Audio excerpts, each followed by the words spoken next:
Hey, I'm Alex Radcliffe from BoardGameCo, and this is News and Week in Review, where we're going to go ahead and dive into a variety of news pieces, just going over from, well, a bunch of assorted stuff, and then diving into the Week in Review, what I played, all the videos of the week, all that stuff, games on the table, all of that, timestamps as usual, to timestamps and links to everything down below. Let's go ahead and dive into this, starting off with WSBG, the World Series of Board Gaming. I did a video a week and a half ago talking about the World Series of Board Gaming, talking about how much fun I had at it, and mentioning that there was going to be a coupon code or some sort of thing or whatever, but I was too excited to talk about the World Series of Board Gaming, so I didn't particularly wait. But I now have that, if you are interested. If you're interested in the World Series of Board Gaming, if you're interested in going ahead to this thing, and you want to go ahead and buy tickets, which will run you anywhere up to, let's see, if we scroll through here, we have $450, we have $999 for going ahead and staying at the World Series of Board Gaming. $999 is going to be the stay and play. We have the quadruple ring event competitor. $450 buys you entry to 4 events.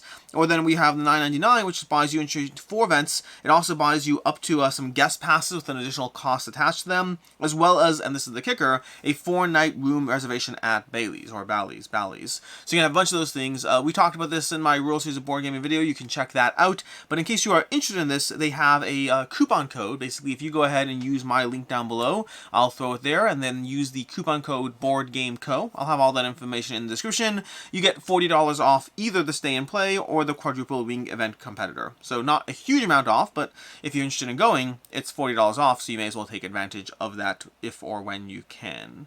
And it's cool. It's a cool event, to the point that I put up a video ignoring all the facts that, and for the record, just full disclaimer, I do benefit if you go ahead and use that link and coupon code, so take that into account. But I also put up a full video talking about how much I like the competition before I had a coupon code, knowing the coupon code was coming, just because I wanted to share how cool it was. But from there, moving on from there, we have Iron Maiden from CMON. CMON partnered up with Iron Maiden, or I don't even know what the term partner, something Iron Maiden theme, basically. A whole bunch of content packs for I mean, Iron Maiden, I couldn't care less about the theme of it, but it's content for, you know, Massive Darkness, and Cthulhu That May Die, and Zombicide, and that's basically all I need for that. It's a whole bunch of miniatures, all with various degrees of just compatibility in various CMON systems. Like most CMON promo packs, these are going to become very expensive and out of print and hard to get your hands on, so they may or may not be worth it to you. That's a different conversation. But if they're ever going to be worth it to you, now's the time to go ahead and pre-order them before they are 3 times the price on eBay or wherever. I mean, the ones I can't use will probably be on eBay, but the ones I can use will be sticking around, because I could take all the Cthulhu Death May Die content I can.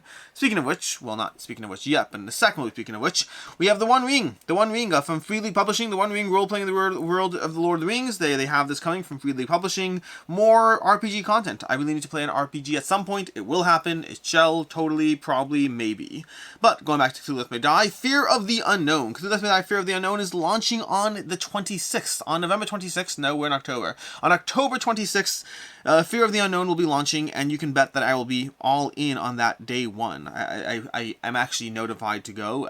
I'm not logged in right now, so it doesn't show, but I am ready to go for this one. This is, I mean, it's going to be one of the easiest all-ins I have. Also, Cthulhu Death May Die, fun fact for those who don't know, Cthulhu Death May Die began my descent into the madness that is Kickstarter. That was the one that really, it's not my first Kickstarter, but that was the kind of the tipping point for me, where I went from, hey, I back the occasional Kickstarter, to where, what, how, I want to see them all. That was the tipping point for me into madness, appropriately enough. Then we have Coraquest Keep on Questing. Over on October 24th, we have this one coming. Coraquest Keep on Questing expansion coming to Kickstarter from Dan and Cora Hughes, bringing a campaign system as well as some extra stuff to Coraquest, your family-friendly dungeon crawler created by Dan and Cora Hughes. Disclaimer, I have myself and my daughter have a scenario written in the first one, so yeah, there's that. Then we have Dicebreaker. Well, not really Dicebreaker. Dicebreaker is where the article is over here. We have Ravensburger. Ravensburger's putting out 2 more Minecraft board games. We actually have Builders and Biomes. It's one of the kids collection games over there that I actually really enjoy. A very fun little set well, not really set collection. You're either fighting or you're no, it is set collection. A set collection, pattern matching, a whole bunch of things you're trying to gather. But overall, I like Minecraft Builders and Biomes. My kids like Minecraft Builders and Biomes, and I'm looking forward to Portal Dash and Heroes of the Village. 2 more Minecraft games from Ravensburger that may or may not be good, but I'll certainly reluctantly try and see if they stick around. And then we have Destiny's Witchwood expansion and reprint. More specifically, there's actually 3 things over here. This campaign, well, a few campaigns all got pushed off by a week, so we just had, like, again, just craziness. We had Destiny was supposed to launch on the 18th and pushed off to October 25th. We had 20 Strong supposed to be launching on, I believe, the 18th, pushed off to October 25th, I believe, somewhere along those lines. And then we have Ocean Legend of the Deep, supposed to launch last week and pushed off. So 3 campaigns that were supposed to launch last week, all pushed off. In case you're wondering what's going on with them, where are they? That's where they are. Then we have, speaking of not really pushed off, but similarly, reopening. Pledge Manager, there's no good tangent there. I'm sorry, that was not a good tangent. We have on Resident Evil from Steamforged Games. They have a Pledge Manager reopening and enemy spotlight. I'm focusing on the Pledge Manager reopening. If you want to get more content for Resident Evil, if you missed it the first time around, they are reopening the Pledge Manager. Also, fun fact, I'll have an interview with Steamforged Games about Dark Souls coming up later this week. We have Capstone Games opening their retail store. Capstone Games, who are famous for like everything and Arc Nova, or I should say Arc Nova and everything else, but Capstone Games, who are a very big, but incredibly successful company in the board game space, they opened up a retail store in Cincinnati, which is very cool. Very cool of them to have a retail store, like full-on retail store, like, you know, all the games and stuff. There are some pictures, not here, but there's some pictures I saw of the shelves. They just had stocked full of just, that page is not available right now, but other pictures of various things. Very cool from Capstone Games. And then lastly, we have Final Fantasy VII, a remake game announced. No pictures, no information about this one, but they were at Essen, at Square Enix. They announced that they were working on some sort of tabletop adaptation of Final Fantasy. Very curious how that will play out. I'm curious. I have no clue what's going to happen next with that one. But I played one of the Final Fantasies. Like, wait, no, that's not true. I didn't play Final Fantasy. I played, what's the other one? Something Death Cry. Oh my gosh, what's that other one? Not Final Fantasy at all. And the people who played Final Fantasy appropriately are very angry at me, like, how could you confuse the two? Steamforged Games did one. Oh my gosh. I'm going to go back to Steamforged Games. We're going to pop over here. We're going to go to the Pledge Manager reopening. We're going to go to Steamforged Games. I'm just going to find it here because I could. Why not? Go. Come on. Campaign. No, Steamforged. We got the title. Oh my gosh, it's going to bug me. It's Resident Evil, Monster Hunter. No, Devil May Cry. Death May Die. Devil May Cry. That's the one I played. I played Devil May Cry 4, like, once upon a time. Lots of cool combos, smashing a giant sword into people. Really enjoyed that game. Nothing to do with Final Fantasy, past the general similarity in art style. And we're going to go ahead and call that a wrap on the news. It's a beautiful, nice segue into what we have coming up next.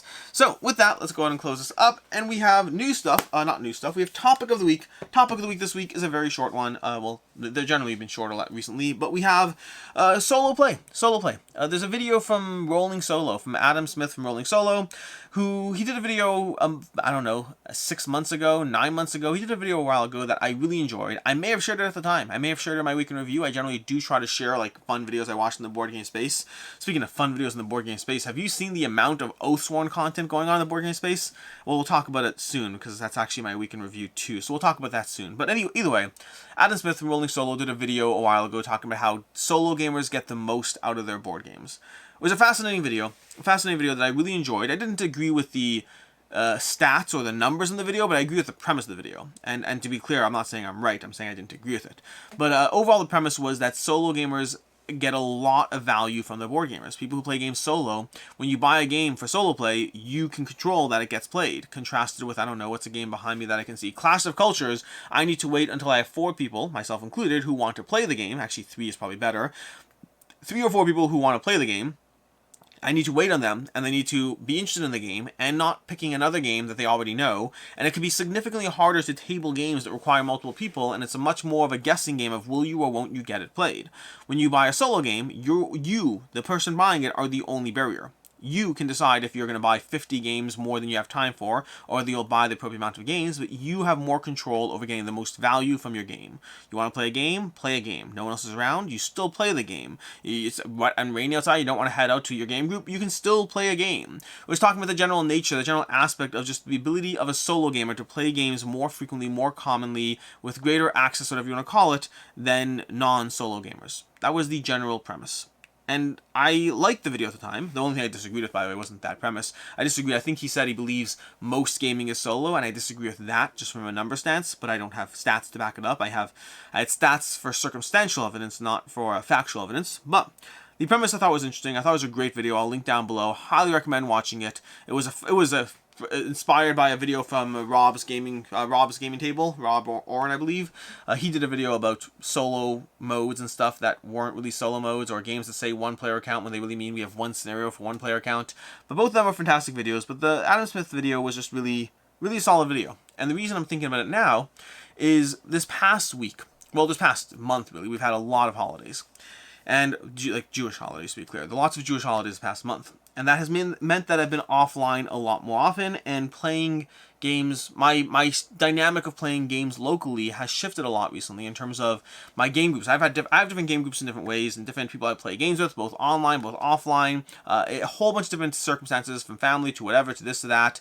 And I find that with the amount of holidays we had, I had a lot of extra time when I didn't have people around the way I usually do.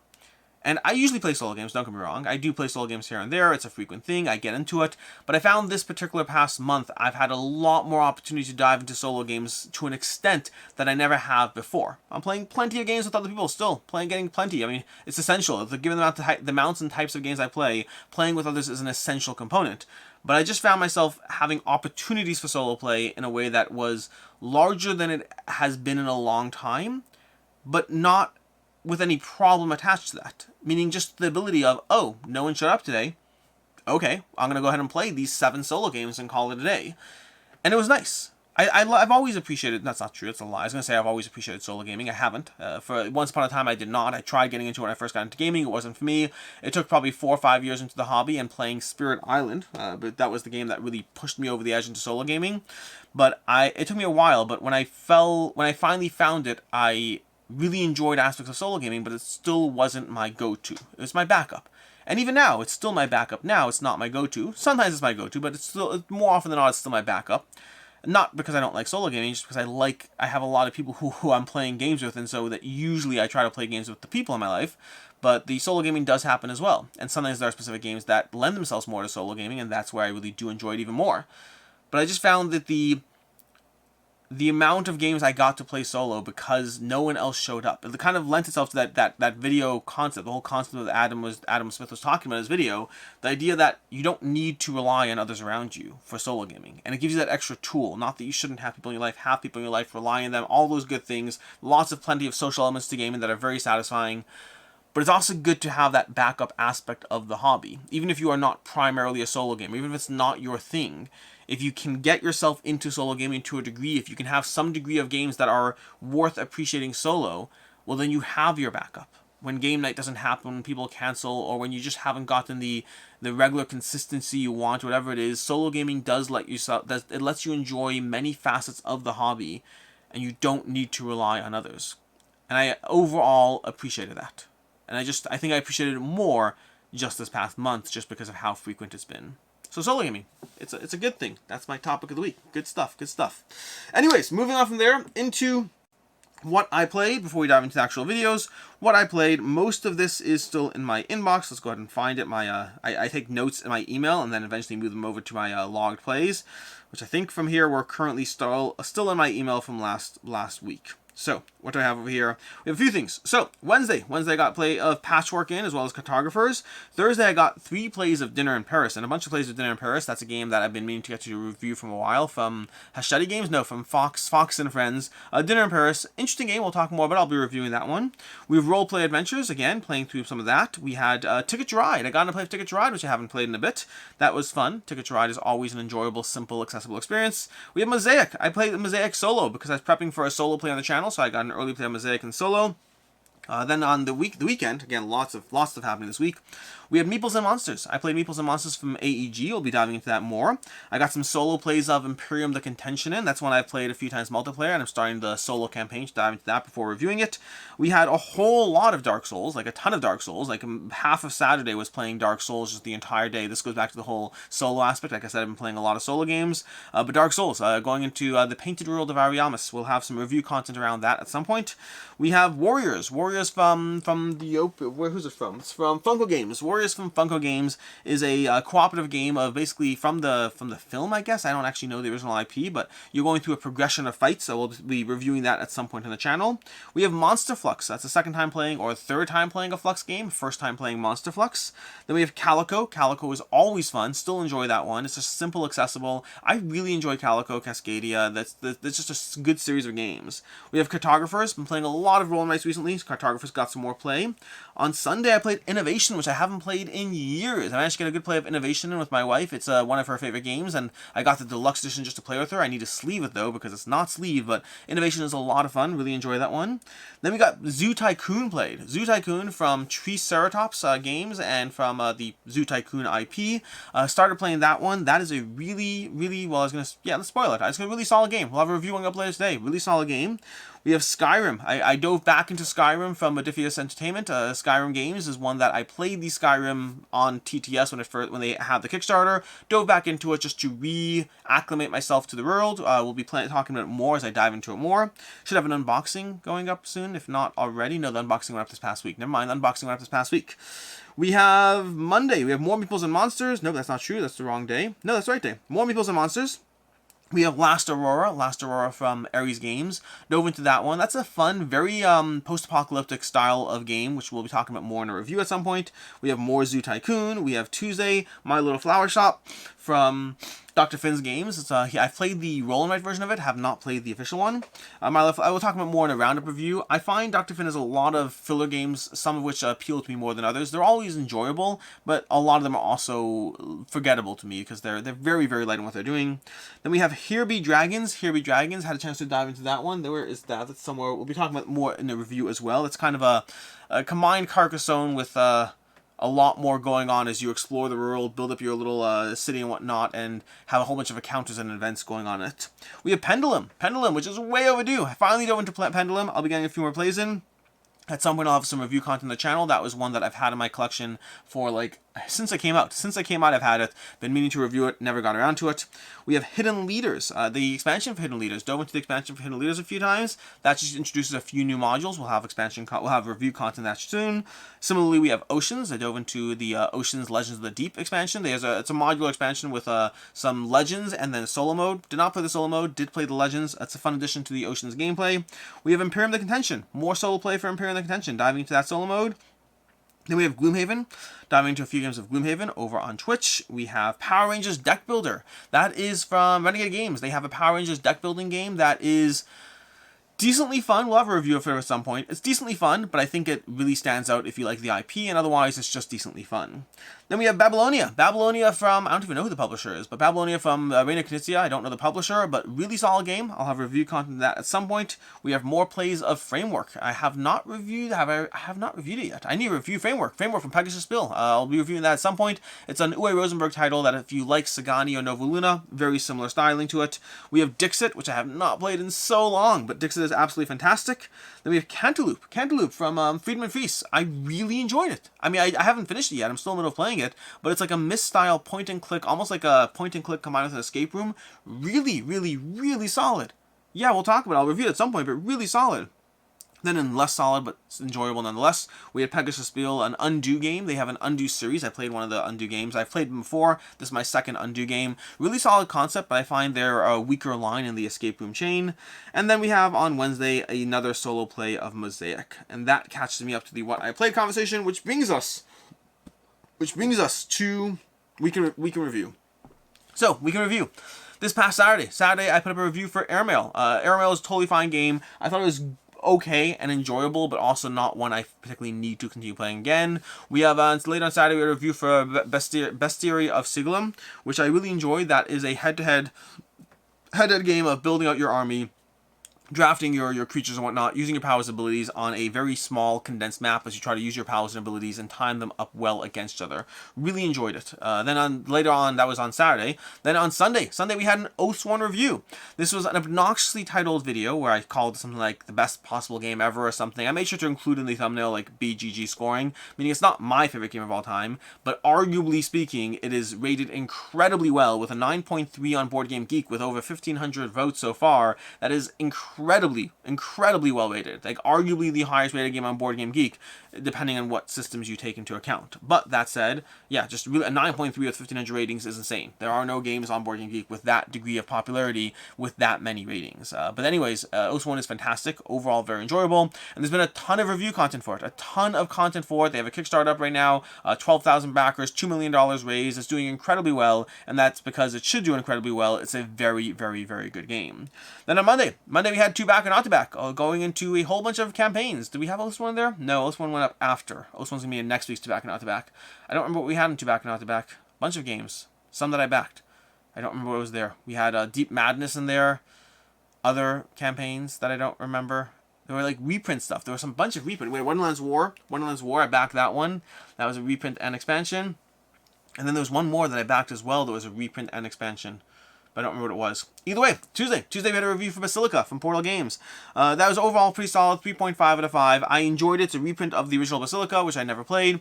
Basilica was very much a Carcassonne style 2-player area control game. Elements I enjoyed, elements that I did not enjoy. Overall, 3.5 out of 5. Then later on Tuesday we had a review for Duos. Duos is a party style game of trying to make pairs and try to hope that everyone makes the same pairs you do. Enjoyed it. I didn't love the artwork in the game. I thought it was too abstract, too laid back. It kind of didn't inspire me to play. But the concept of what the game is doing, I really enjoyed. Would love to do something like that with like Dixit cards or whatnot. Feels like almost like an interesting pairing of Stella Dixit Universe. I feel Duos combined with the Dixit system would work really well. Or even Codenames or anything. You can use any system to match up the pairs. Then lastly on Tuesday we had a review for Catan Dawn of Humankind. This is the newest game in the Catan line of games. I enjoyed it. I did not fall in love with it. It is totally fine. I think I prefer regular Catan. Then on Wednesday we had a live play of Mosaic. Usually I do a live every Wednesday morning, and I did do a live. I did a live playthrough of Mosaic solo, which I'd been meaning to do, and I paired up with my live video to go ahead and get that 2 birds with 1 stone. Then later on Wednesday we had a Skyrim unboxing for Skyrim the Adventure game from Modiphius Entertainment, which I've already played, but I had it filmed already. So yeah, we played through Skyrim the Adventure game. Did an unboxing of Skyrim the Adventure game, which I then later played.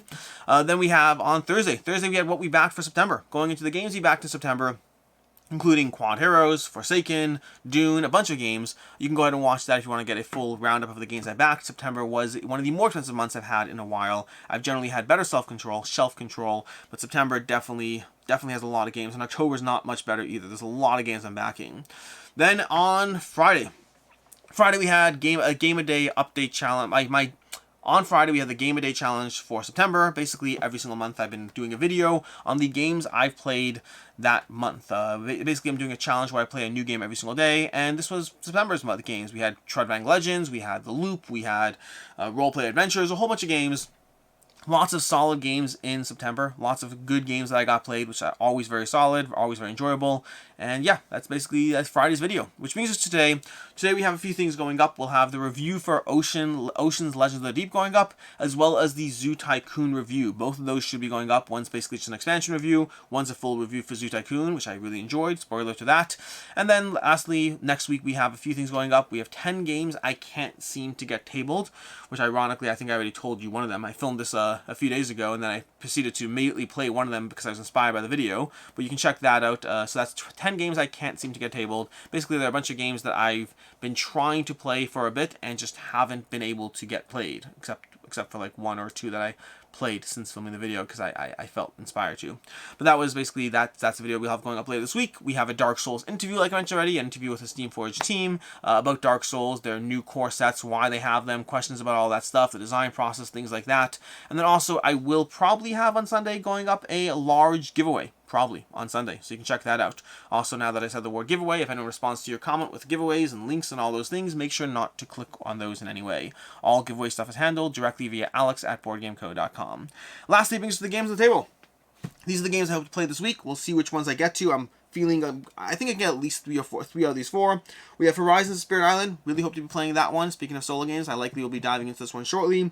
We have Marvel Zombies. Really hoping to table this one. I've played the regular Marvel Zombies already on TTS, but I'd love to play this Heroes Resistance version, but while I wait for the new other box to show up.